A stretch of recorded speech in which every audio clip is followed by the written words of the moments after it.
What's up, guys? So, welcome to another episode of The Jungle. I am very thankful to have my buddy George on here. And I want to get into something real quick because George is not my buddy's name. A lot of you that are watching this, maybe on YouTube, are going to see that his face is blacked out. And the reason for that is he's asked to stay anonymous. So, I want everybody to know that watches this or listens to this that I totally respect everybody's anonymity. I want the truth as far as what goes on in certain facilities, what goes on throughout the system, so on and so forth. So if somebody's not comfortable about coming on the show because you think I'm going to put you on blast or you're going to be on blast for whatever happens, that's not the case at all. So basically, I'm going to get into. George has been a friend of mine since I was literally straight out of high school. We worked at the same company for a while, and we ended up becoming friends, and we got into some shit kind of off and on together. I lost contact with him for a long time, but we ended up catching back up, linking back up down the road through actually the criminal justice system in a way. We were both basically put in the same facility. So without further ado, I'm going to introduce my good friend George. And so, George, I want to ask you first and foremost, who are you? Like, what? I don't know a lot of the backstory as far as who you were when you were a kid, what kind of life you had growing up, because you and I were just we met while we were both kind of in the fast life. So, as you know, those conversations don't really happen when you're out there living that life. So tell everybody kind of who you were growing up, what your life was like growing up, and we'll go from there. My childhood was typical in my mind. I had both my parents. Now, my father isn't my real dad. I never had the pleasure to meet the real one. He wasn't worth my time. So I guess that's just how it goes. Mom and dad were normal. They taught me right from wrong. They taught me how to, stand on both of my feet and get through the day like a man. And that was a great foundation. But I also learned at a young age that if I just paid attention to everything I seen as a child, I would figure a lot of things out without having to ask questions. So when I was about 12, I knew I was going to get into selling some type of drugs. I knew it was going to happen because of the environment that I was in. It was readily accessible. So that paved the way at a young age for my life to be on the course that it was on for a long time. I really maintained a normal life and a normal respect about myself. Everybody knew I was a decent person. I wasn't doing people wrong or anything, but I was selling drugs behind everyone's back. The type of guy walking to church Sunday and act like he doesn't do anything wrong. That was me. And I thought I had it all figured out. I had everybody fooled. I had a means to get what I needed and a means to turn it into money. And I decided to do that. And I wasn't going to stop until someone made me. And that someone would have to be the police. Nobody else was going to tell me what I can or can't do. And I even set like a plan with it, Chris. I was going to do 15 years, make as much money off the books as I could, and then take that money and legitimize it somehow. And that plan almost came true, except for the police.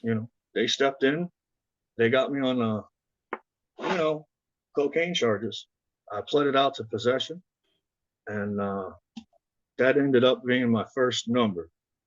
So from 12 years old to 26, I believe, 27, something like that. I don't know. What year was we at that place together? So I was that was straight out of high school. So I was 19. So that would have been 2002 maybe, roughly. The other place was that when we met back we linked back up. That would have been 2000 and again, I'm hitting 10 years coming home without any charges. So that's 2013. Yeah. So when I seen you there, that was the beginning of I need to do something different, but I don't want to, because it was a downhill spiral from there, really. But from the age of 12 to 27, I believe I was.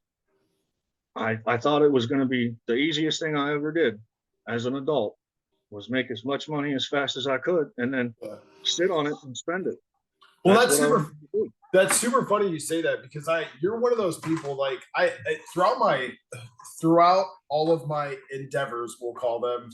I remember there was a handful of guys that I ever remembered running into or having dealings with that were actually stacking money because I was into selling shit, but I wasn't into it, I will say, on the level that you and some of these other guys were. You know what I mean? And so I remember you being one of the guys where, like, it was just you had things, you had a nice house, you had, you know what I mean? It was enticing for me to see, like, that's kind of what you were doing.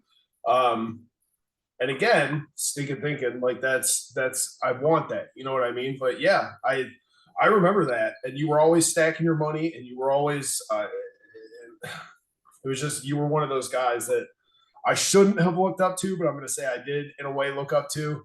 And I would have never told you to do that, Chris, because I know you wouldn't have. I know you I wouldn't was have. always smart enough to know that not everybody's going to be able to pull this off, and don't pull anybody into your bullshit.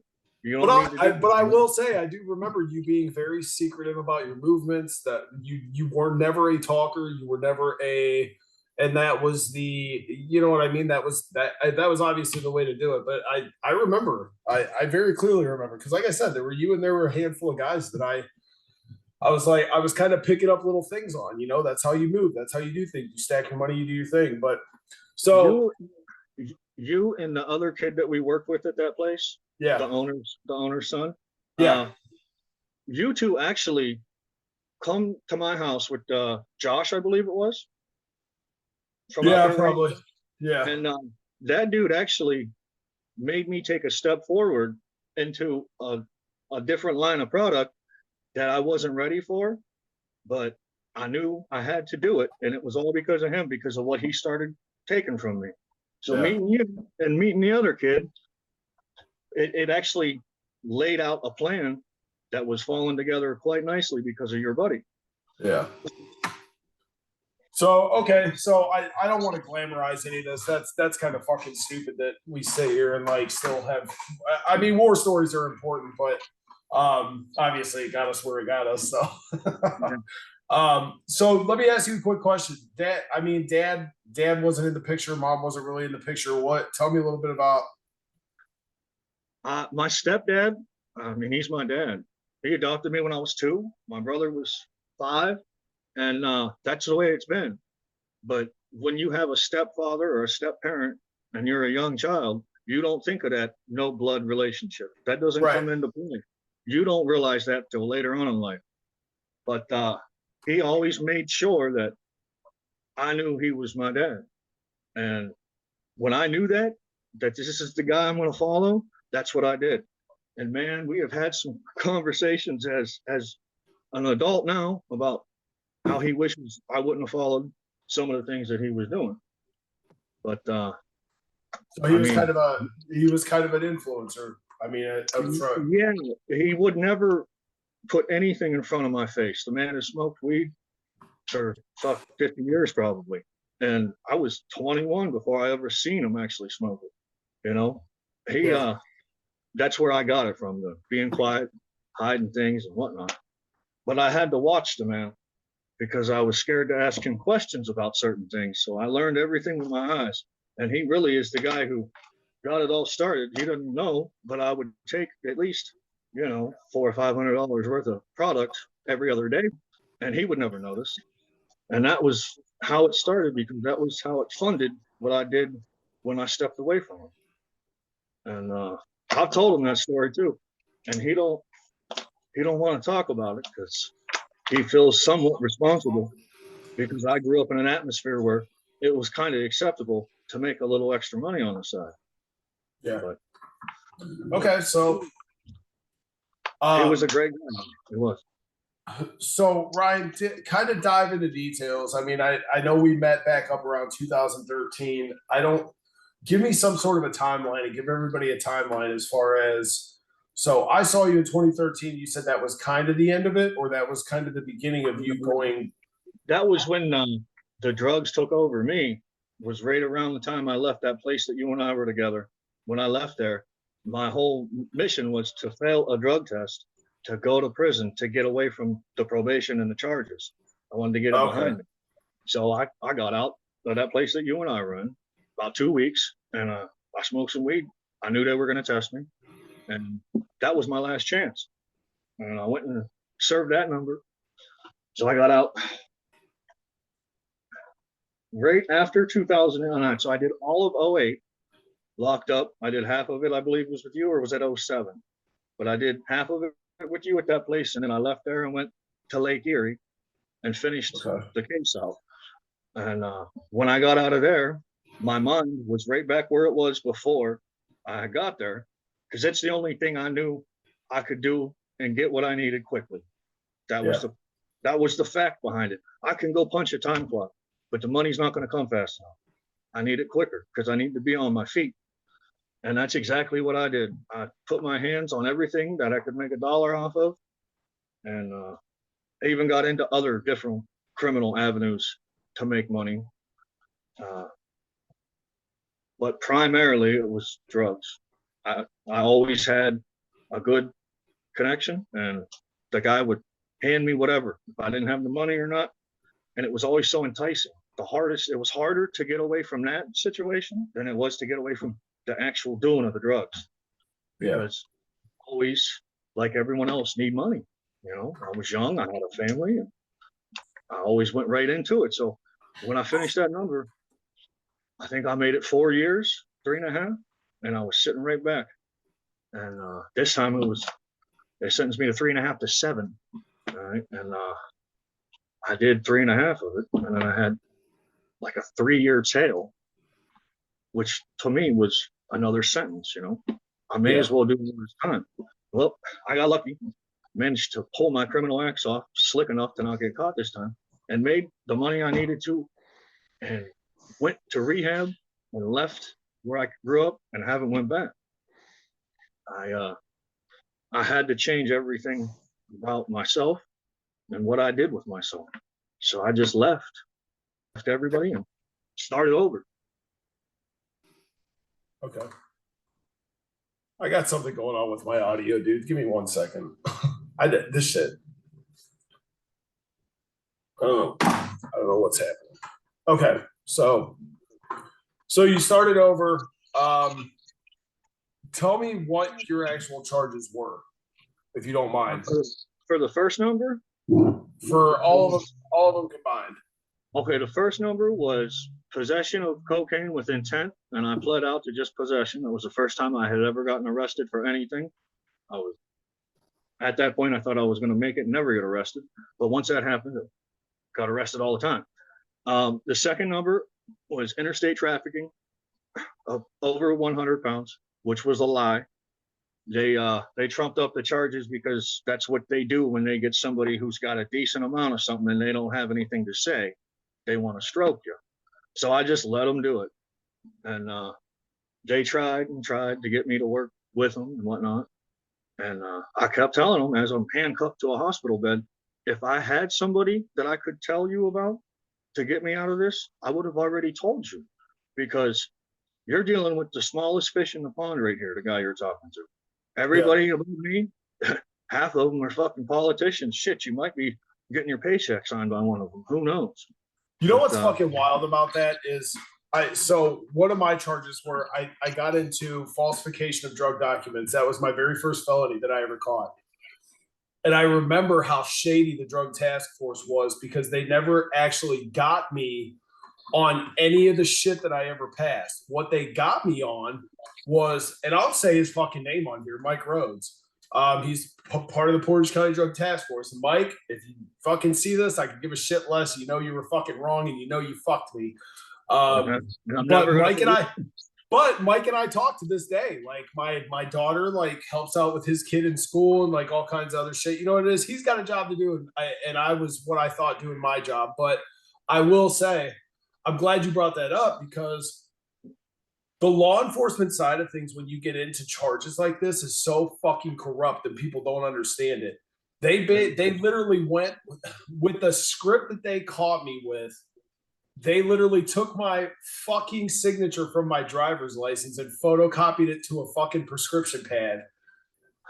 So And they showed up at my falsified doorstep. And it's like, and I'm like, I was laughing at him. I'm like, you guys are high as fuck. I was like, I'm high as fuck, but you guys are seriously high as fuck right now. Listen, you need to share what you guys got so I can get as dumb as you guys are.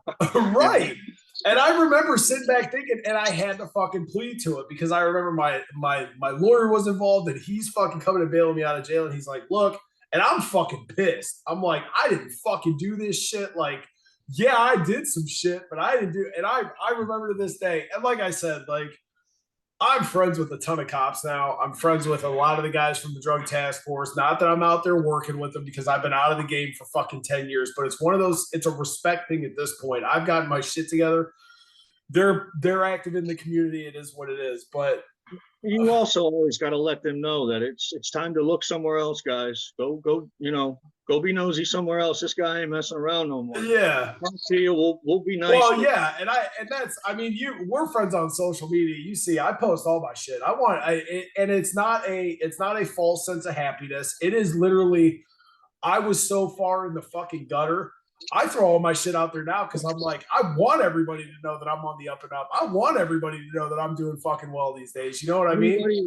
Anybody who knew you from 20 years ago and just looks at you today, Chris, you can see the change in you. You don't even look like the same man. Yeah. Well, I appreciate that.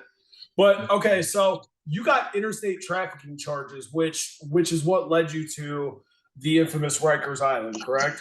Yeah, and that was I don't believe in God, but there was somebody telling me when that happened that you need to learn from this experience and make it your last if you make it through it. And man, I wish I would have had somebody that could have coached me at least for an hour on what to expect when I got in that place. Rykers Island is the worst, most horrifying place I've ever been. It's the only time as a man in my life that I have legitimately been scared to literally just walk 10 feet around these other men. The first week, like day 8, I had finally gotten some coffee. I'm on the 3rd tier, and Rykers is a big triangle, and there's 4 tiers, 5 tiers. I think they have the 5th one closed at this time when I was there. And I lean over the rail and I take a sip of my coffee and I look to my left and I feel a gush of wind on my right side. And I look and then I hear a noise and then I look down and the man just got thrown off the mezzanine above me, flew down past me, and I look down.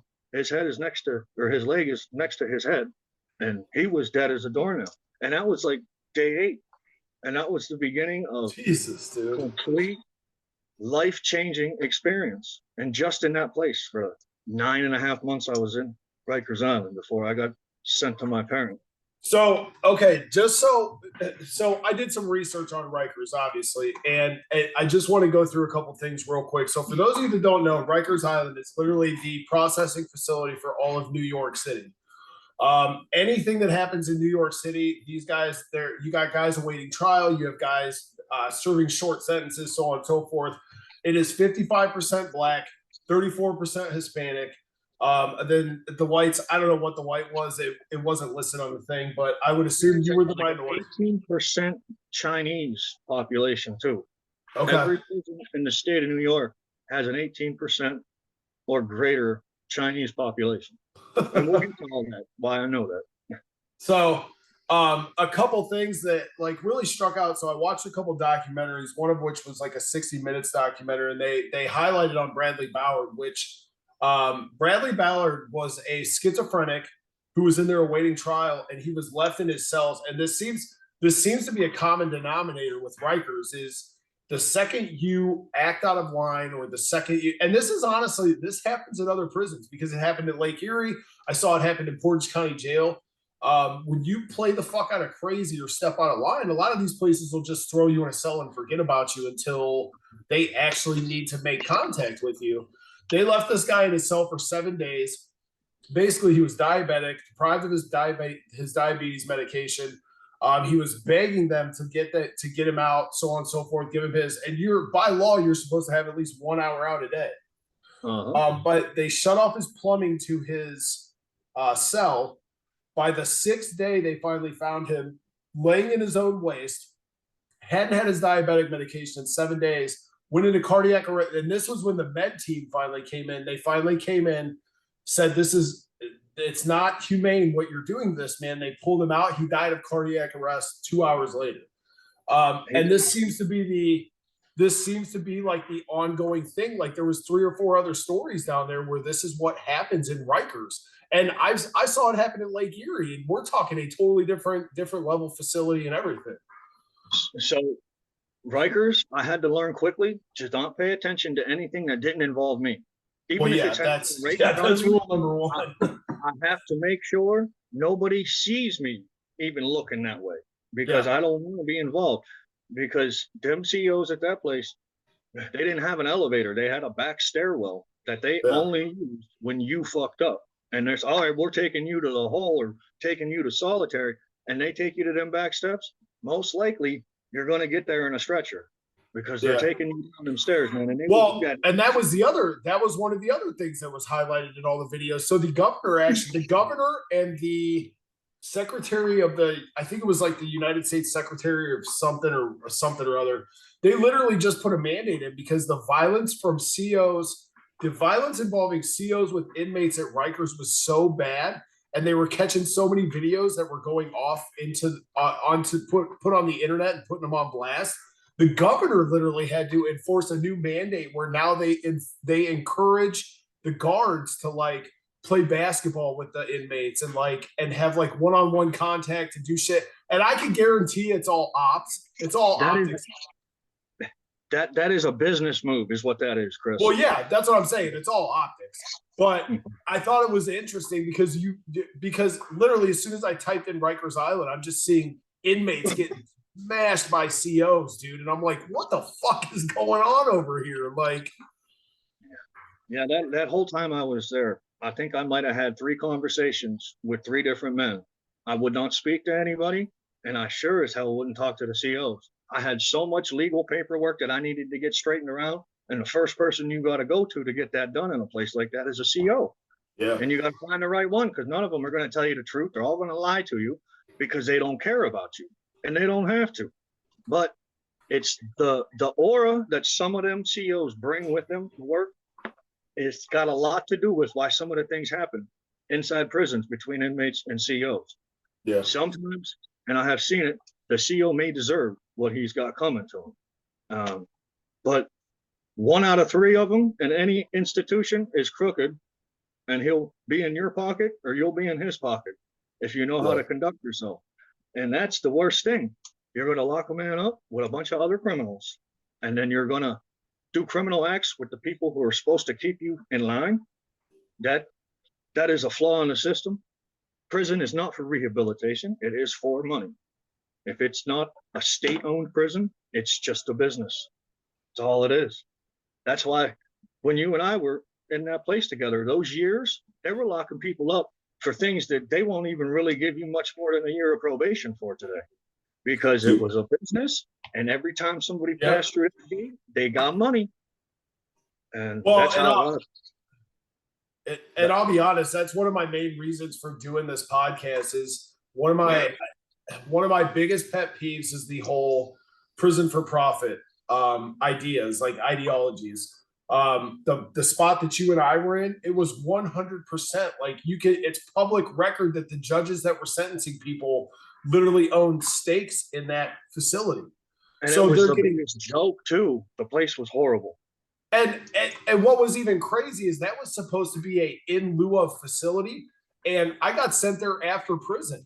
Like I should have never even been through there, coming home and touching down on the street and being in that facility. But it was that's money. They reintegrated you, was to send you there, right? Instead of a halfway house. Yeah, basically. Yeah, because they didn't get no money if you went to the halfway house.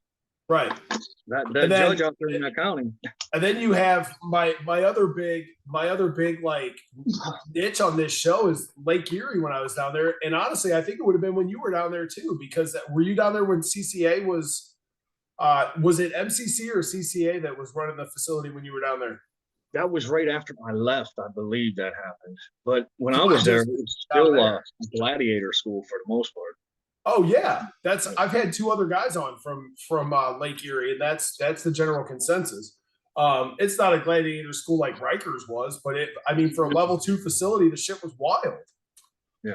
Yep. And it had been there long enough that all walks of life that were in the system could be there. If you had a sentence, you could end up there, and a lot of them did. And that's something. I had lifers on my street, yeah. Yep. But no, I remember CCA took over, and it was this big. And again, I've said it in every one of my episodes. You can go to my links page. There's the ACLU actually did a video on prisons for profit, because CCA and Lake Erie was the first one. It was the first for-profit state prison.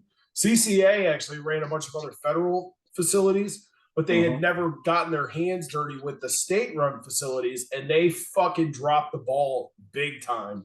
But the link's on the website. You can go on there and check it out if you want to watch it. Who did you say the guy's name was? Who? The CO you said you talked to? What was the last name? Did you say Majerie? Oh, I didn't say a CO. Oh, I thought you. I'm sorry, I didn't hear that. I misunderstood you. I thought you said you did a podcast with a CO. No, so I'm going to, but he's out of Lorraine. Out of Lorraine? Yeah. And we go to the gym together. He's a good dude. Like he works a lot in the psych unit, and he's kind of hesitant about coming on. But yeah, he's kind of said he would come on, but yeah, we'll get to that. You need to encourage him to come on and to be honest about it. I mean, really, so it's still his job. I still can't like have him incriminate anything, but I will tell you the conversations that him and I have had will probably not be in depth to the point, or the show won't be in depth to the point of the conversations him and I have had, because he is frustrated. He is fed up in every aspect as well, because his hands are tied in a lot of aspects. But he's also not one of those COs. I can vouch for this guy left and right. He's not one of those COs that are going in there and being a problem. You know what I mean? He's not part of the problem. Dude's got a good heart. He's always been a good dude. So, okay. So you're in Rykers. Tell me, do you have any, like, I mean, obviously the guy getting tossed over the balcony, that's a pretty wild story. What else did you see while you were in there? Well, when that happened, I pulled my own home card when that happened. All right. Because I knew right then I was completely out of my element. I'm a skinny white guy from northeastern Ohio, come from a town with about 2,500 people in it. I am definitely a fish out of water. So I had to do that time there like a scared man should have. I came out of my cell when I had to. When they would click the gate open, I'd go out, look over the railing and whatnot, and I would just watch the cliques and the gangs, the Mexicans, the Puerto Ricans, Chinese, the black, and I would just see what they were up to, because I had nothing else to do but look around. I didn't want to get involved with anybody in there. I didn't want to make any kind of acquaintance, because it was not going to last, right? I'm only going to be there for a short period. And when they sent me to my parent, Collins State Penitentiary, and that's when I had to learn how to live for the next 2 years and 4 months after I left Rykers. And so tell me about the change of atmosphere from Rykers to Collins. I knew before it even happened it was going to be relieving, because I had been in prison in Ohio, and I knew how the atmosphere was and how the places are laid out and what to expect for the most part. Rykers, it messed me up. I still have issues today from it, just because of I wasn't ready for it. When I got to my parent, I felt relieved before I even got off the bus. And I was wrong. I was completely wrong about that. It was the change of scenery that made me think I was getting relief. And it was instantly, as soon as I came across the yard, game on, look at this white dude. We're fucking with him. And I was literally fighting 20 feet out Yeah. of the gate from intake to my dorm. It was horrible. Yeah. So I will say so me personally, I didn't have a lot of issues in Lake Erie. I mean, yeah, I had the occasional scuffle, the occasional fight, but I mean, you know me, dude, I'm 6'6", 300 fucking pounds. Like It's going that's to take a special guy to pull his shot on you. You know, you're so. But I going to want have to to. be drunk or really tough. But I want to put into. I want to let everybody kind of understand that I saw a lot of, and you stay in your own lane. Like I've always been the guy that I'm going to help out those that are weaker, the guys that are getting picked on. I didn't play with any of that shit. I was in my lane. You stay in your lane, you do your own thing. But I You saw brought so yourself many, there. You're going to take yourself home. And then yeah. when you're there, And I will tell you, white dudes get fucked with hard down the road, dude. Like like we are the bottom of the food chain, and that's why you see a lot of these guys click up with like it's that offshoot of the Heartless Felons, and you see them click up with all these other gangs and the ABs and shit. And I totally understand. I don't knock anybody that does that because you have to be a part of a pack in some situations. Like you have to you go find a down way there, to get through it. yeah. You got to find a way So to survive. so how bad was Collins? You said it's Collinsville. How bad was Collins. okay? So how bad was Collins? Was it? There was 3,800 inmates. Or was it 4,800? It was either 4,000 or 5,000 people in the place, but it was half the size of Lake Erie. They packed us all in there, and I didn't realize this. Lake Erie, it wasn't so much like this when the whites were the minority. There wasn't really that way when I was there. It was fairly even, Yeah. blacks to whites and Hispanics and whatnot. When I got there, I realized quickly I am minority, and that's why these dudes are picking their shot so quickly, because I don't got my people. When I went to Erie, I knew 25 or 30 people there. Yeah. People I hadn't seen in years. I didn't even know where they were, and I ran into them in prison.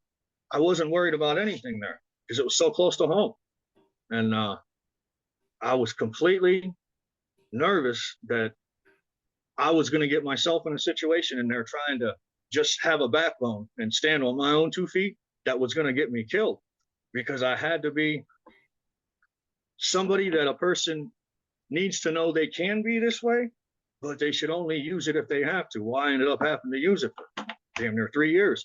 I had to be a completely disrespectful, loud, obnoxious, and show them all my shame. Like I had my shiv all the time. I would get caught with it at least once a month, and I let them all know I had it because I kept watching them, and they'll pick them out of the crowd. You'll watch them. Oh, that him. A day or two later, they're pushing up on them, and the dudes usually just say, "Hey, you can have whatever you want," type of thing. That's not me. I don't care where I'm at in life. If it's mine and you want to take it from me, well, you're gonna know I was there at least. You know, Yeah. I don't willingly give in to anything. I have my own values and my own beliefs, and I like to carry that wherever I'm at. So in there, I had to be like the guy that you would think, Roadhouse, Patrick Swayze. He goes in and he takes the shit out of everybody, right? So that's not the best interpretation, I guess, but that's kind of where my mental status was, is who do I gotta fuck up today so these people know they can't pull this off on me, because they kept trying, and they try to be slick about it. You got to see them coming. So it changed my life instantly to being somebody that I only want to be if I have to be, not every day. I don't want to be this fuck with me, I'll stab you guy. I don't want to be that. That's not who I am. Yeah. And so a lot of them could see that's not who I was, but some of them fell for it, and it worked itself out. In about 6 or 8 months, I got put in a cell with a guy named Run Dim Fu. That was his name. He was 100% Chinese. I taught him most of the English that he knows, and I call him Run DMC just because his name was goofy, and that's what I wanted to call him. Ended up being one of the best people I've ever met in my life. I don't think today I should say he's one of the best people, but then, and up until about maybe 5, 6 years after that prison number, he was a very good, loyal, legitimate friend. And I think he has been deceased now. Nobody knows where the man is, but I never once contacted anybody that I was in prison with unless I knew him before I went to prison. He was the Yeah. only person that I took home from prison with.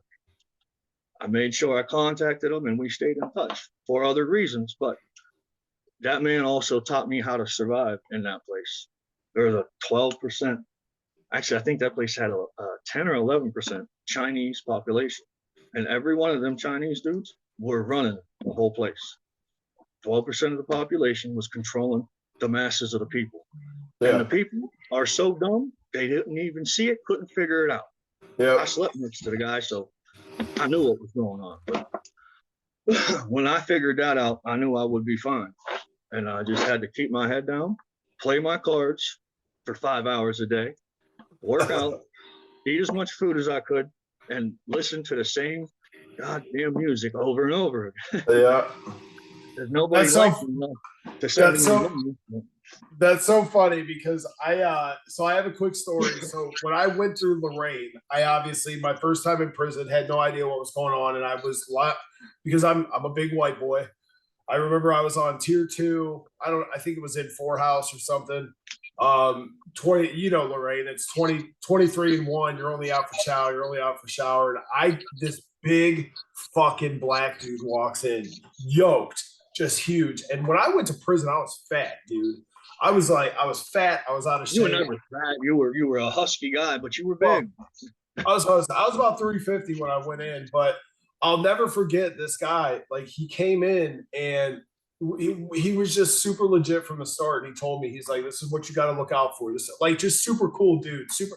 And I wish to this day, because he's the one that instilled the workout ethic, the stay in shape shit, the you got to get your body together to get your mind right. And that motherfucker on the second day that he was in my cell had me in there doing push-ups, squats, everything. That's where it all started. You know what I mean? And He had done that before, Chris. That man had been in that situation before. he had told me this was his second bit or his third. You were helping him do his time. You were giving him something to do, and he was able to pass time just by, educating you on how to do this in here. Yeah, 100%. But I mean, the guy was always super. But you have to look at it from another standpoint of I could have very easily been manipulated and taken advantage of in that situation as well. And so I always appreciated him. I wish I would have gotten his info when I left, but dude, it was my first time. I'm going through the motions. I'm faking it till I make it. What's that? I said I'm faking it till I make it on the first time. Faking it till I make it. And but no, I've always appreciated that man, and I wish I could have kept in contact with him, so on and so forth, because he always made this statement. He was like, your body, like you're a second class citizen when you hit the street. So if you're put together, if you're in shape, if people look at you and they have that overall general first impression of, well, he's dedicated to working out, he obviously takes care of himself. He said a lot of places will look over the fact that you have a felony, and that's why I've continued to push so hard to be just in shape, work out all the time, and do my thing. But anyway, to get through all that. No, I wish I knew who the guy was. I wish I could thank him. But anyway, so I want to talk real quick because I know this is a big thing. So you went to Collins, you were through Lake Erie. Let's talk real quick before we get into the come up about PTSD, and about what you brought home with you, and what still you kind of have flashbacks about to this day. Because I'll tell you, I mean, still to this day, I get in certain situations where that whole prison mentality kicks back in. Somebody calls me a bitch, somebody calls me, you know what I mean? And I'm immediately like, oh no, fuck it, lace up the boots, let's fucking go to work. You know what I mean? Chris, I don't know how to even begin to explain what happened that made me start to think about living my life differently than the way I had been. I can't, and I've thought so many hours since then about what specific thing it was that made me change in my mind. And I believe that it was just the fact that I had had as much fun and did as much cool shit that I thought I was doing. And I was just all tapped out on it. I thought if I had any more excitement like that in my life, it was not going to be a very long life. And I was kind of the truth. Because when I got away from it, I thought that I was smart enough. Hey, I'm going to go touch it again one time. And that was 13 shots of Narcan just to get me conscious. And that is the turning point for everything in my past to stay there and to do things different in front of me. There's a lot in between today and that day. There was a lot. It was not the easiest thing I've ever done. Actually, I'm pretty sure it's the hardest thing I ever did. But it is the most rewarding, and the peace of mind that I get when I lay my head down at night or when I'm driving to work is one of gratitude. I am grateful for the fact that I was smart enough when I was doing the dumbest things possible to say, this is enough. We're going to do something different. And that choice was made on my closet floor at 4 o'clock in the morning. And I had a gun sitting on my lap. And the woman I was with at the time didn't even know I was in that closet, because it was either I got to find a way to change myself or it ain't going to work no more. We're going to get this over with. And I almost successfully did it. I was very close. And I'm just not, I guess I didn't think it through very well, but I never fucking loaded the gun. So it was a false attempt to just get it over with. And the woman I was with had no idea that was going on until she heard the click in the closet, right? And that's when I found out who she really was, because she said, hey, the bullets are in the kitchen. You want me to get them for you? And that was something. She was not a good person. And at that time, neither was I. And that's why we were together. But that was like, thank you for saying that to me, woman, because you just made things a little easier for me to go through with in my mind now. And I grabbed my wallet, my car keys, and I went to leave. And she had slashed the tires on my car. And I just looked at the car and I walked. And I walked for like, I don't know, 8 hours. It was in the morning when I did this. And do you know anybody in the probation? Do you know Vince Peterson? He was at that place that you and I was at. Now, his son, I believe, worked there. Oh yeah, and yeah. Now I his dad, I had been on probation with his dad a number of times. His dad we met when I was 16. He pulled me over. They thought I had somebody in the trunk of my car that they were looking for. And that day, that man said, he goes, I have a feeling I'm going to see a lot of you. And I hadn't seen him from the age of 16 until I'm walking through Champion, Ohio at like 4 o'clock in the afternoon, and a vehicle pulls up behind me, beeps the horn, and I turn around. I don't know who it is. I'm thinking it's one of my buddies, whatever. And it's U.S. Marshal, State Probation Officer, Vince Peterson. He knew my name, and he had only pulled me over one time. We had only met one time. He knew my name, and he knew what I was doing. All right. And this is the thing that never made sense to me. I don't know how that happened. I think he got lucky. All right. He might have remembered my face, but it was just so weird, Chris. That man saved my life. I told him, I said, listen, dude, I'm going to get in trouble. I'm going to catch a charge so that I can come see you every couple of weeks, because I have a feeling you're the type of guy that wants to help somebody who you know wants to help themselves. And I told him, I said, I need help and I don't know how to get it. And he goes, he gave me his card. He said, call me. I'm going to see what I can do. He goes, but it would be a lot easier if you were in the criminal system at the meantime, because then I can make things happen for you. I've always been a guy that said, I'm not going to sit around and wait for this to happen. Let's go chase it down. So I went and got myself a charge just so I could get locked up and get the case going. And I pled out on every guilty from day one. I want to hurry up and get this over with. And then went to Vince's office after my sentencing date and said, listen, they didn't tell me who my PO is yet, but it better be you. I never forgot what you said, and it's time to change. And they gave me Greg Carroll for the probation officer. And I went in there and I said, I'm not talking to you. You can be my PO on paper, but this is the guy that I'm going to talk to when I come in here. And I looked at Mr. Peterson. He's about your size. Oh, I Black remember man. Vince. Yeah, And I remember. he goes, well, what do you want to do? I said, I want you to put me in jail. And then I want you to send me to a place that is nowhere close to here. Definitely not the one you've sent me to twice, or the courts have sent me to twice, because it don't work. You're going to have to find a place that works. Got a good success rate, and then you're going to send me there. You're going to come pick me up from jail, and you're going to take me there. I told him, I said, I don't want my feet touching the street in this town until I know who I am and I know how to conduct myself. Because I couldn't at that time. If I would have stayed there, game on.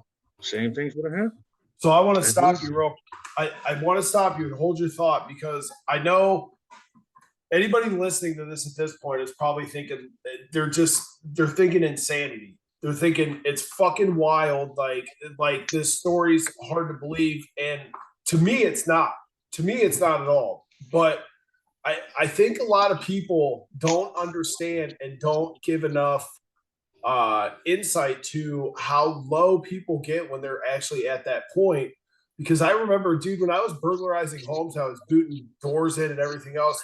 The gentleman that caught me in his house, I literally just stopped.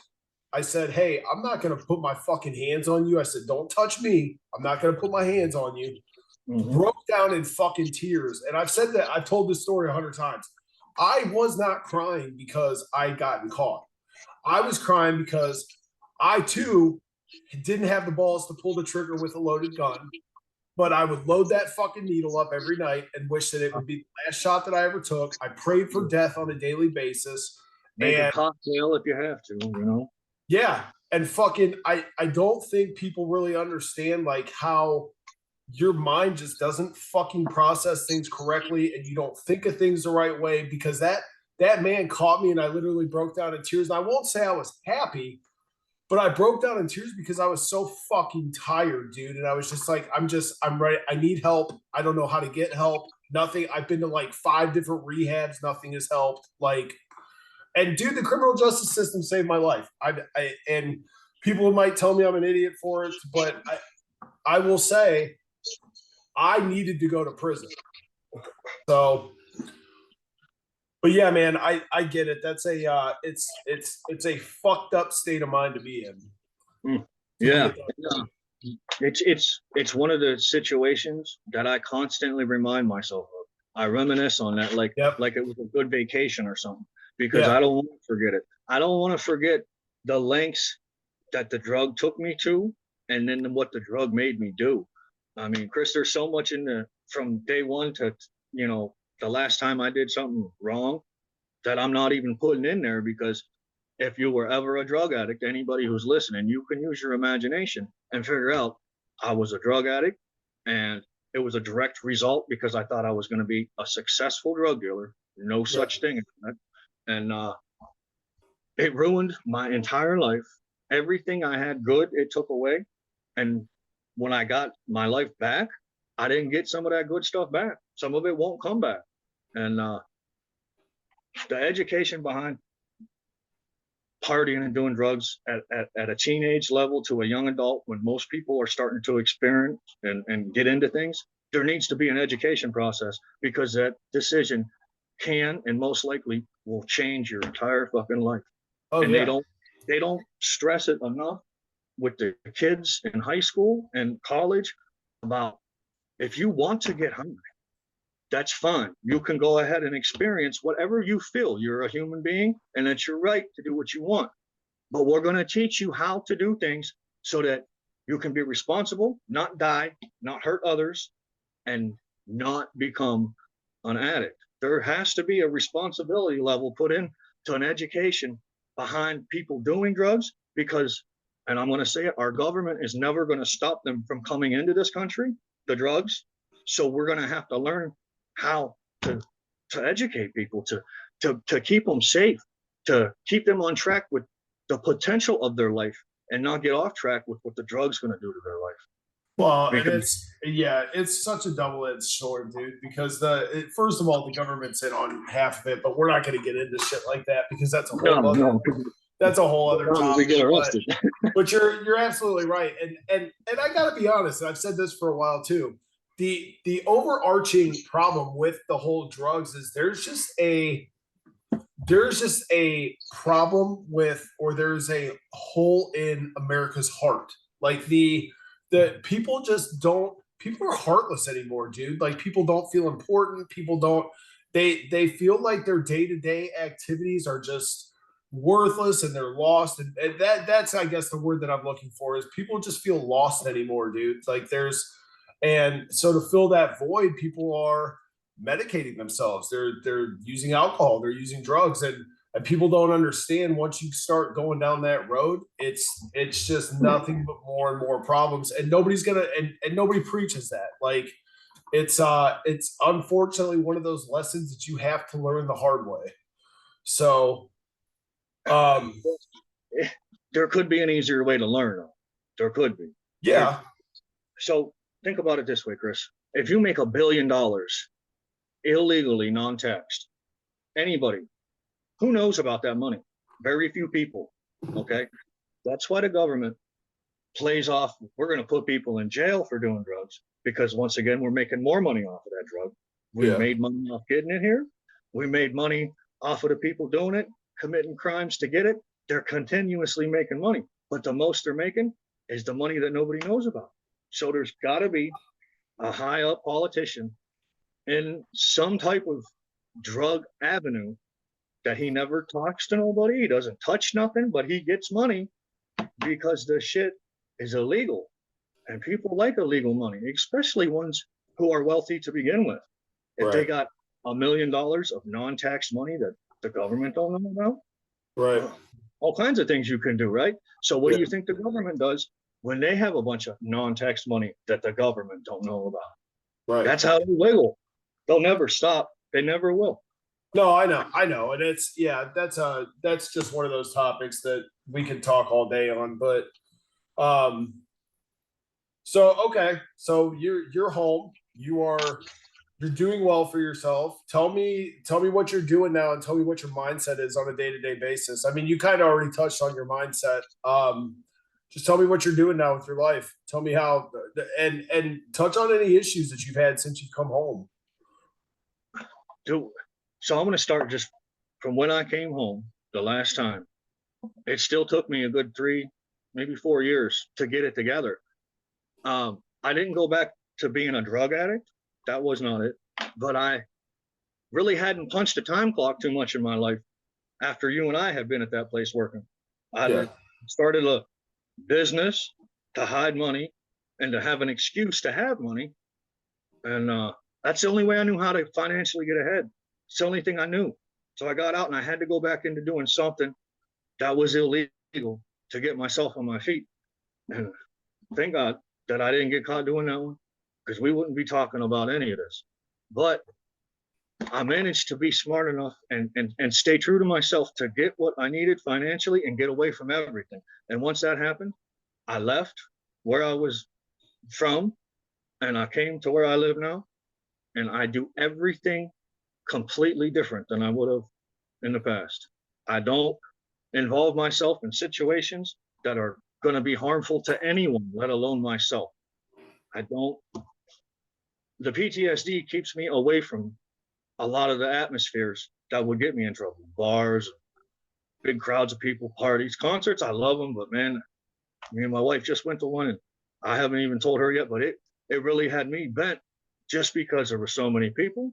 And I still haven't been able to get through that one. But I had to do my life over. I had to learn how to live it again. And I had to find an example to follow. And I found a couple of them. And that's the hardest thing to do quickly, is to find a good example, a shadow, to learn how to be a man. Yeah. Because the ones that I had followed throughout life, they didn't teach me how to be a bad person, but they didn't teach me how to be the person I needed to be. And so I went to a complete stranger. And today, I need to learn how to live life again.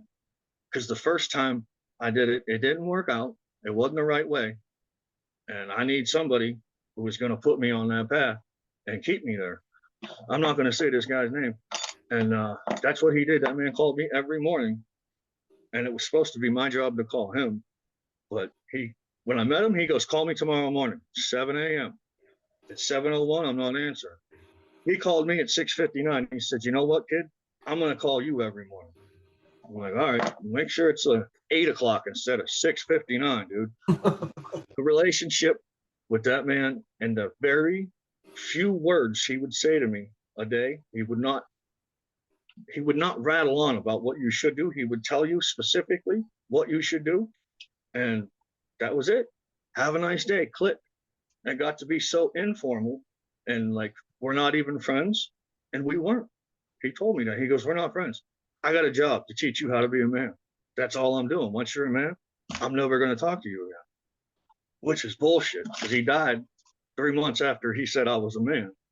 Fucked up. That guy, I mean, he laid it out. He was like, if you've done something before, just don't do it the way you did it before. Because the way you were doing shit before, it didn't work. It didn't work for nobody. And it's the hardest thing to do, to forget everything you knew and how you conducted yourself. And so today, I'm a father, I'm a husband, I have respect for people. I still have a line not to be crossed, just like every man should. But I am more maybe passive about everything. I let it come to me, and if it's worth my time, I'll deal with it. If it's not, I will politely keep on going. Any situation. I tell my bosses at work, if you're in a bad mood, just call me. I don't even want to see you. I don't want to talk to you because I don't need you fucking up my mojo. I need to keep it where it is. And that's the biggest thing I've learned too, is if you let other people in your space that don't need to be there, it's an interference and it sets you back. The one thing that I have learned over the last 10 years is you have to have boundaries. That's first and foremost. Because in what we did, boundaries weren't a thing. Like you crossed every boundary that was ever put in front of you, just like I did. And but don't cross mine back. Back then when we were doing that, I'll cross yours, but you're not. Exactly. And that causes a lot of problems. But then the self-worth portion of it all comes into it too. Like once you're home and you're doing well for yourself, then you start to get that confidence, that self-worth back. You know what I mean? And you're like, well, like now I've got this going and I've got that going, and I'm not willing to degrade myself or throw myself back into that shit just because for a 5-minute high. You know what I mean? So between boundaries and self-worth, those have been two of the biggest things that have helped me throughout the way. And from what it sounds like, they've done the same for you. So what are you doing now then? Like you're home, you've been home for a minute. What's going on in your life? I have my second wife, 2 daughters that they're not my children, but they're my girls. And if their old man ever shows up, it's going to be a bad choice for him to do that. That might be my last and final criminal charge if I have to meet this guy. He's not a good guy at all, and those girls are mine. And with that being said, when that happened in my life about 6 years ago, I devoted myself to the 3 women under my roof, my wife and the 2 girls. Now, I am not the easiest, softest person. When I care about you, I tell you the truth, and I tell you it in a way you don't want to hear it, because that's usually what solidifies in your head when somebody's trying to tell someone something that is simple. The kids, I'm sure you've been through, I've told you this 5 times in the past week. Why are you still doing it this way? Right? When I do that to my girls, I am like a drill sergeant, Chris, because I'm going to tell you one time the simple things in life are on you to figure out, because you are smart young women. The big things I'll help you with. I don't know how I got so lucky, dude. I don't, because I can't do anything wrong today because I don't want to do anything wrong. And that makes life so easy for me to do the right thing. Once you know how to do the right thing, it just becomes a habit and a ritual like everything else. And then you start to get benefits from it. Doing the right thing, and you see what it brings to you. That's the benefit from it. And I have to note on it's the peace of mind that comes with it too. Like the peace that I have now is unparalleled to anything that I've ever had in the past. And the older I get and the more I learn how to navigate as a functioning member of society and I'm not out doing stupid shit, I can lay my head on my pillow at night and I'm always doing the next best thing. I'm always doing what in my opinion is right. And so morally, and as far as my morals are concerned, if I'm doing whatever I feel is right, like at my core, I can lay my head on my pillow at night and I sleep like a baby now. I'm not looking for marshals outside of my You don't window. need no Xanax or nothing. You got I that don't good need stuff that. all Hey, natural. you know what's funny? My wife takes sleeping. My wife takes the little like melatonin things. I don't even take those anymore. I No, go to sleep no. and she's like, I don't understand how you can fall asleep within 5 minutes of your head hitting that pillow. And I said, I still have a lot of shit that I deal with internally. I still have issues. Everybody has issues. But compared to what my issues were 10, 15, 20 years ago, I can go to sleep on like that nowadays. And it's just, That yeah, is a luxury of being sober and getting away from the narcotics because yeah, I didn't do much sleeping for a long time, man. no, I'm still not the best sleeper, but I agree with you 100%. When I do lay down and I fall asleep, it is pure and natural. And I'm not thinking about what I did that I shouldn't have did yep, or what I'm going to go do that I shouldn't do. Those thoughts are absolutely. gone. And that takes away so much stress in your life. And then it opens up so much space in your mind for good things. Yeah, You, man. yeah, I wish I would have never took the road I did. I really don't. There were some events and experiences that I would not trade for the world, but it completely it fucked my life up. When I thought Well, I had it all under Brian, control and I was but I, off on the right foot, I was completely wrong. but I also have to tell you, I mean, I respect where you're coming from, and there are days where I'm like, it did fuck my life up. But I have to say, me personally, and this is me, I understand I'm not you, and this is my take on everything. I am personally thankful for everything that I went through because it has taught me so much in life. It's taught me so much about myself. It's taught me so much things that I don't think I would ever learned about myself had I just worked the 9 to 5, gone to college, done all that. I mean, maybe I would have. I don't know what my life would have been had I not gone down this road, but I am not regretful or remorseful for. Yes, I hurt people. I hate that I hurt my family. I hate that I hurt other people. You know what I mean? That Yeah. part I regret. But as far as what I went through, I personally I took it as a lesson. I learned from it, and I don't mind that I went through it. Yeah, I was thinking about maybe getting into writing, like maybe a book. I'm not that guy at all. My wife is that woman, no. She's Yeah, everything about books. And I don't know. I was thinking about it like from day you should one do it. to where I I would decided, encourage you to do it. yeah, and then put all the stuff in there that I have left out because Yeah, the things I did to get back on my feet that I didn't get in trouble for, I can say today what it was. Statute of limitations is up, but I went through over like 1.2 million in other people's money from the internet and credit cards and gift cards and a reverse swiper and legitimately probably supplied China with American baby formula for at least a year and a half. And that is not a joke. We would send it out in shipping containers full of Enfamil baby formula from the floor to the ceiling. 3 a month would go to China. China will buy American baby formula for 3 times the value at the price on the Walmart shelf on the street in China. Over there, they don't have the standards on what goes in that stuff. There's yeah, bad things in there for their kids because they don't want people in China. They don't want no more people. They want to lessen the people, right? yeah, So they don't put the standards on food and things like that, especially for the children. So that made that stuff a black market. All right. And it was like selling drugs. And it was baby formula. And I was buying all of it on other people's money. That's the Chinese guy, Run DMC. That's where that came from. But well, it was the most I felt horrible after I got into it because I don't know whose money it is and I don't know where they're getting it from. But I know it was somebody's and I might have just ruined somebody's week, month.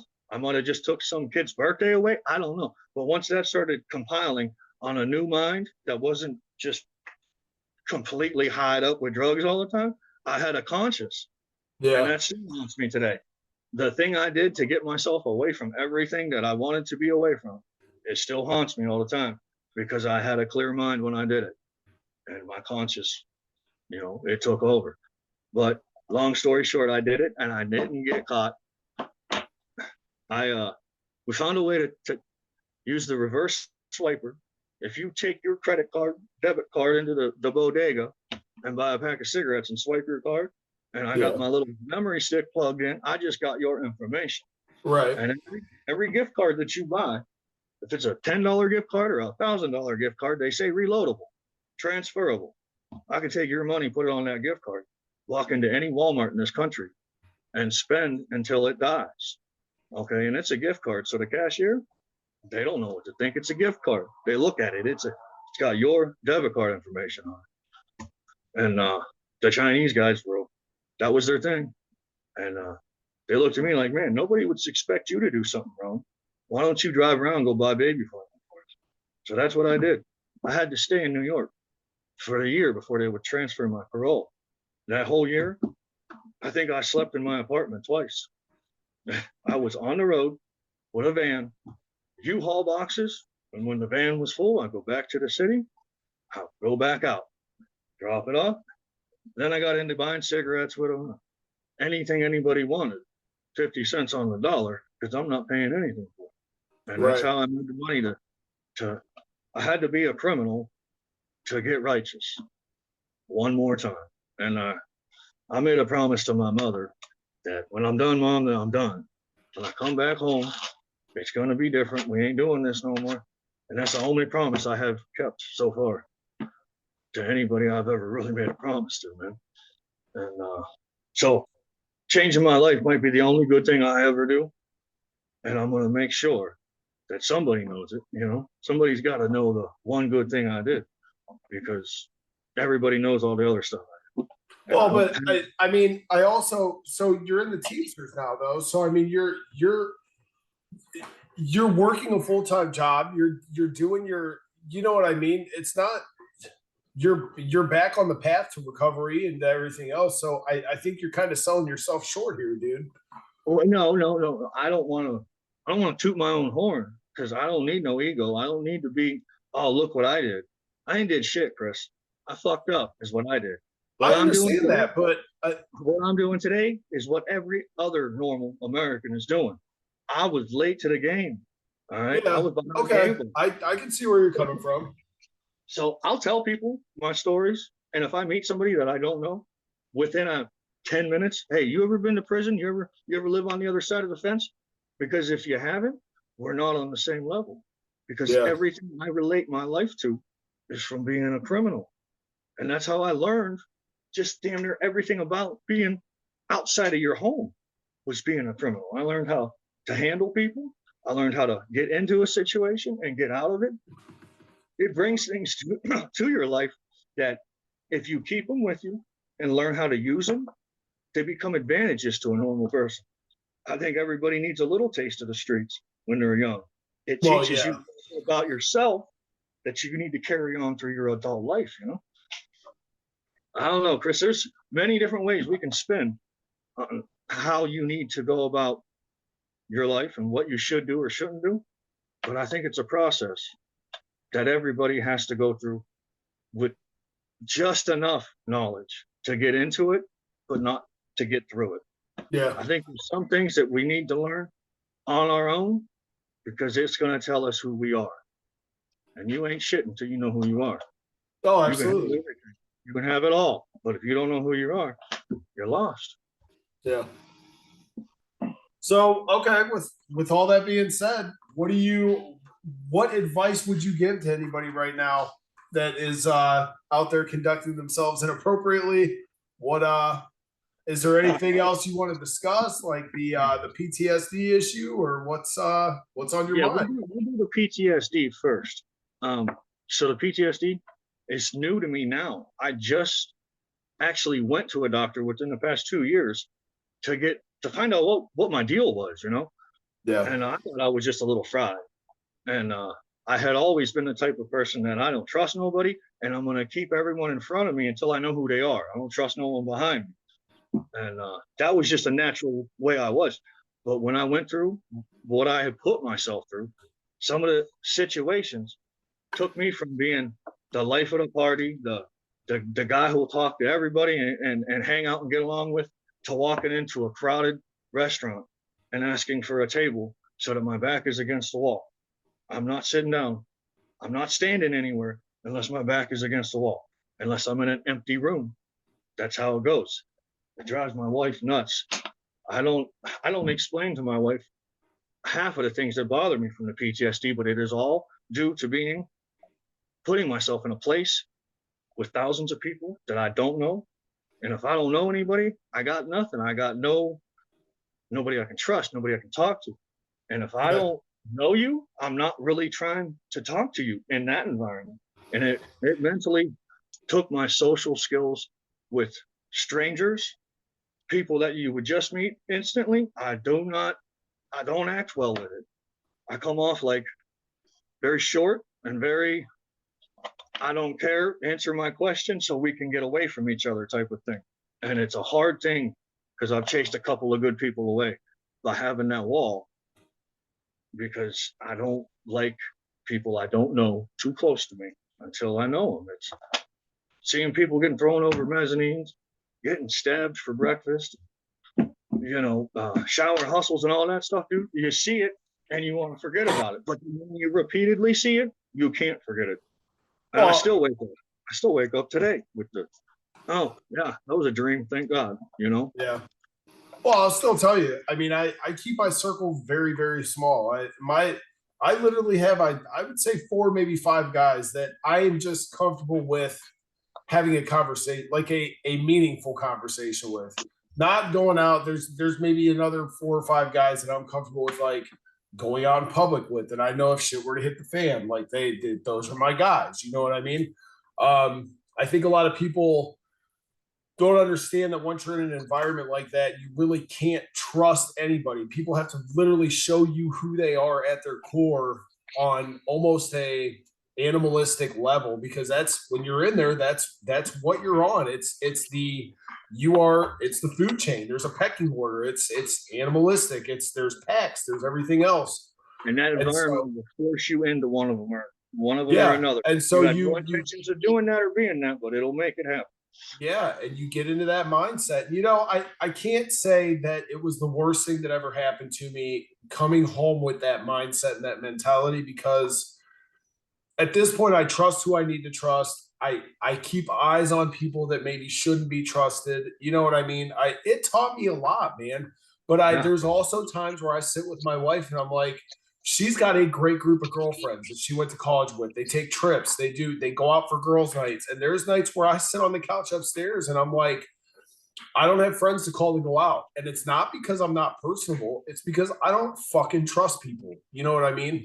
And that's something to bring home with you. So, yeah. No, I totally get it.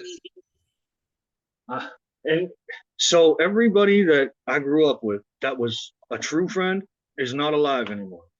Anybody that I knew was a friend of mine, a true friend, is dead. They have all passed away. And it all happened within, 2 of them died when I was really young, but 3 of them has died in the past year and a half. All right. And my father is probably the only person that I 100% trust. Can say anything I need to and can trust what he's going to say to me. And that's just probably because he's my dad, right? Yeah. And I won't give anybody else the opportunity to lie to me or misdirect me, because I've become good enough at looking at a person when they're speaking and reading their body language that I'll know if you're lying before the words come out of your mouth most of the time. And that is one benefit that I will carry with me, because that keeps things in a normal, upstanding life where you're not committing crimes and being a piece of garbage and you're living on the straight and narrow. You need that skill to keep the bullshit out of your way. Yeah. Wiggle around it. Because who wants complications when they're doing everything right? Right. I thought, I'm going to do everything the way you're supposed to. And when I learn how to do that, it will be easy. everybody doing the right thing is still trying to get at somebody because they're trying to advance themselves by doing the right thing in life. Yeah. They think that you should climb the ladder, right? Become successful, become this, whatever. That happens most of the time. What I have learned is by people stabbing you in the back, Yeah. smiling in your face. And that's not the right way to be the right kind of person. Oh no, and I've told this story too. I was an operations manager for what 5 years after I came home. It's the job that I left before I got into trucking, and that's another. I was on mental health meds and everything because it was just such a. There were people climbing the ranks that were looking for my position, looking for other, and they were taking credit for projects. I was stabbed in the back repeatedly. I get it. So you think you're doing the right thing, but there's still those snakes in the grass. And again, that's coming home and realizing like being you get in that mindset in prison and you come home and you can spot that shit. You see it a mile away. I tell my So wife all the time, I learn so much with my eyes. That's why I'm quiet all the time. oh my wife and I will be out constantly and somebody will come up and introduce themselves or we'll meet somebody and I'm like, they're a fucking snake. They're a fucking snake. We're not and she's like, well, what do you mean? I'm like, you can't explain it, but it's like being from somebody who, and I always use this term, my wife checks all the boxes on paper. She's got a college degree, going to school for a master's, got a great job, never been in trouble. You know what I mean? Like she checks all the boxes. Never really been like a partier or anything, never been in the streets. And then you have somebody like me who's been to prison, been in the streets, and does not check any of the fucking boxes. And I'm like, when you know, like, and you get it. It's, you know what I mean? I get it because it's just, I got the same story. I mean, it's crazy. You know, I'm like, so, it's all right, crazy. Ryan. Well, listen, man, I'm going to wrap this up, but is there any last parting words? Anything you want to talk about? Anything else? Listen, if you got to do any kind of change in your life, fucking do it. And if you don't get it right the first time, do it again, because that's how you learn everything. You're going to do something, you're going to kind of figure it out, you're going to do it again. And who knows, 4 or 5 times down the road, you might be an expert at it and you'll get it right. I don't know what to tell anybody to make them think I shouldn't do this no more. What you're doing eventually will make you think you shouldn't be doing this no more. Yeah. So we all need to go through things in life to make us who we are. Hopefully, everybody can get a little education when they're starting out in life as an adult to make some, better advised choices. Can't stop people from doing things, but you can sure help them get through it the right way. Yeah. I don't know. I just want to see people have fun, but be good people. Like there's no need to be a shitbag. There's just no need for it. And I think if people would focus more on themselves and the things that they truly love instead of whatever else is going on in the world, they would find themselves mentally in a better place with their life, their self, the people around them. People focus on everything. I'll focus on a couple things and make sure you got that and then go move on, Yeah. I didn't know how to do it, Chris, and I still don't think I know how to do it. But I know what I did yesterday worked, and I'm going to do it today. And then what I did today, I'm going to do tomorrow. And I'm just going to repeat that process. I think if I keep these beautiful women under my roof, they're going to keep me exactly where I'm at right now, right next to them.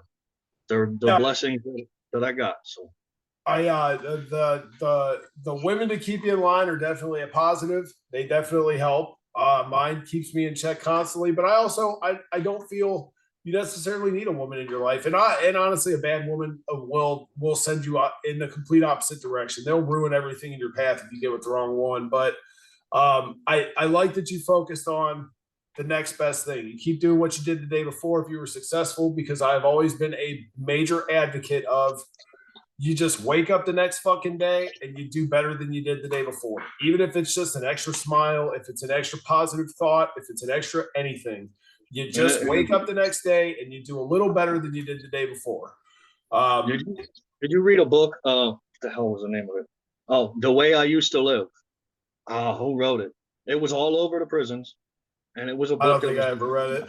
It was designed to inspire a little bit of hope in somebody who don't know how to do anything right. It was kind of hokey. It wasn't. I don't think the author was very articulate, but it did make sense, a lot of it. I got it somewhere. It's in a box, dude. I'll find it. I'll send you a picture of it. It's worth reading. I don't know if you're a reader. I'm not. It's the only book I have ever read from one cover to the next. It's only got 140 pages in it. But Okay. yeah, I don't like to read, but it got a lot of stuff in there. A lot with what we're talking about now, and maybe even some other avenues of other types of things people should get away from. I'm not going to mention it. It was. I'm glad I read it. The only one I ever read. It's got good stuff in it. All right. Well, all right, George, the George Young of Baby Powder. Hey man, I I want to tell you, dude, after running into you and then after you linking up with me on Facebook and I kind of told you what was going on here, I have been pushing to get you on the show because I knew who you were from the start. And I know you've been taking strides to do better. So you were one of the guys that I mean, I've been all over your text messages for the last, I think, 2 weeks trying to get you on here.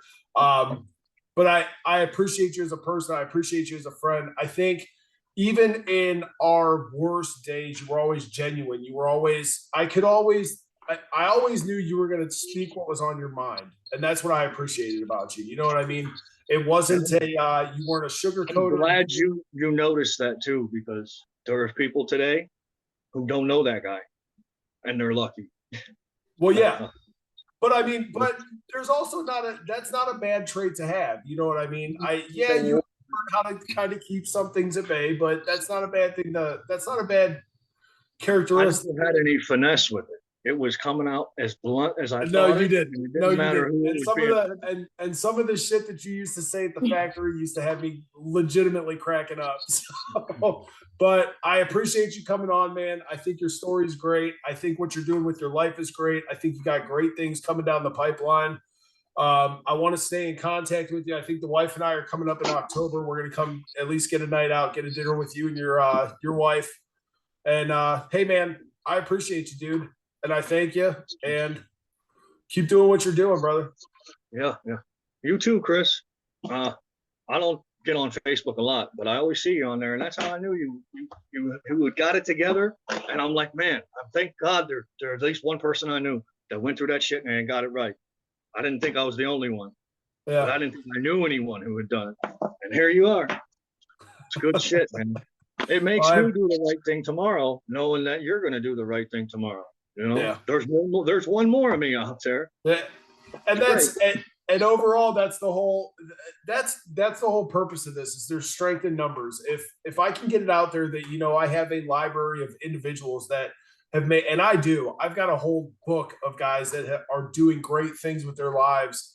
And I'm meeting more and more now that I'm starting to do this on a daily basis, and I'm putting it out there. There's not enough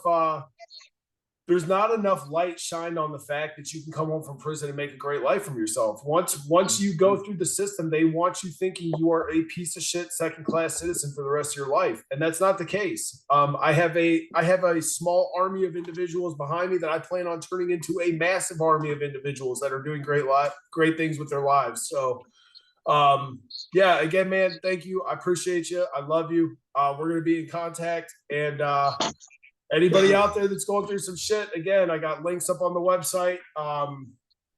Just stay tuned and subscribe. Talk to you guys later. See ya. Anybody else out there that needs to talk to somebody, don't know how or don't know who to talk to, start with the windshield of your vehicle. Start telling your vehicle, the windshield, when you're driving to work, what's going on. Until you find somebody you can talk to, getting it out of you will help you tremendously. Even if you're not getting feedback, just, oh man, Chris, go ahead. I'm going to call you in a minute too. No, that's fine. I was going to call you anyway. Guys, I love you. Stay tuned. We'll talk to you soon. Thanks for tuning in. See ya.